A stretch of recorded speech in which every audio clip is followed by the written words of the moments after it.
Hey yo, your friendly neighborhood quarter guy here, and this week we got a bombshell dropped on us. Some of you may have seen it coming, some of you may have been blown away by the news. Nintendo is officially entering the mobile market. Yeah, this past week, Nintendo made a deal with Japanese mobile developer Dana, I think it's pronounced, I don't know. But they're making a partnership for Nintendo to make mobile games for their platform and interact with Nintendo's existing hardware. Now, Nintendo is not abandoning their hardware. No. They're just using the smartphone deal to supplement their existing hardware. And basically, from what I've read, is Nintendo's going to be making the games and Dana's going to be publishing them on their platform. I mean, this has potential to be really big for Nintendo. I mean, Nintendo's got established franchises that are proven moneymakers, and considering the state of mobile gaming, I never see it replacing console gaming as a whole, but as it stands now, mobile market is huge, and it has a lot of potential to bring in new customers for Nintendo. That means more money, which means hopefully their next console will be able to compete in terms of power. Not that power was ever the deciding factor in the console race anyway. And for those of you who are worried that Nintendo's smartphone deal would mean that they were leaving the console market, I can debunk that with two letters. NX. Yes, Nintendo has revealed that they are indeed working on their next console, which is currently known as Project NX. And apparently details will be revealed about it next year. I think that's pretty awesome. Now, let's just hope Nintendo has some solid plans for this one, some plans to bring back third parties, because considering the stigma on Nintendo, especially considering third parties, it's going to be hard to shake. Sad but true. How many good third-party titles are there on the Wii U that aren't from indie developers? Not a lot, sadly.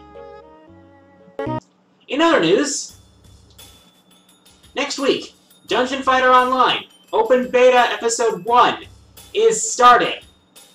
I mean, I was introduced to Dungeon Fighter Online through its Open Alpha last year, and I had fun with it, as you would know if you've seen my top 15 games I played in 2014. And the Open Beta is starting next week. I believe it's Tuesday, the 23rd? No, Monday would be the 23rd. Tuesday would be the 24th. Whichever one it is, I'm hyped for it. And if you're interested in arcade beat-em-ups, I'd say give this thing a shot. Check out their Facebook page for more information. As for my next big thing for April, I've got a straw poll up for that too. I've got ideas on the straw poll, so I'll leave a link in the description. Check it out and cast your vote. Anyways, on to the fourth wall mailbag. Today's first question comes from Nuclear Cherries, who asks, what would you rather have? Mega Man Legends 3, Mega Man X9, or Mega Man 11? If Capcom were to finish Mega Man Legends 3, honestly, I would be happy. It would give some closure to the story, and it would get Mega Man Volnut off the moon. But if they made Mega Man X9, I would be friggin' ecstatic. I mean, I've been waiting more than 10 years since Mega Man X8 for closure to the fate of Axel. And since then, nothing. And for those of you who've seen my top 10 disappointing games, you know why. It's because Capcom was considering it, but because of X8 and Command Mission's low sales, they made Maverick Hunter X for PSP instead. Which gives me even more reason to hate X7, as if I didn't have enough already. And Mega Man 11 would be pretty cool too. I mean, it's classic Mega Man, and I love me some classic Mega Man, so if I could get all three of them, I'd be beyond thrilled. But X9 is the one I want the most. Next question comes from Theodore Monin, who asks, how come you never talk about Metal Gear? Oh boy. A lot of Countdown makers talk a lot about Metal Gear. We've heard a lot about it from the OXARC, from Josh, from Rabid. But I don't talk about it at all. And the answer to that is simple. I've yet to really get into this series. I only have Metal Gear Solid 1 on the PS1, and even that, I've barely scratched the surface of it. I've hardly gotten even into that game so far. I intend to revisit it at some point, but I just don't know when. And until that time comes, you probably won't hear me talk about Metal Gear. Sad but true. Maybe I'm just not that into stealth, I don't know. Next question comes from Tim Kovich, who asks, have you ever come up with your own ideas for Robot Masters or Mavericks? And how?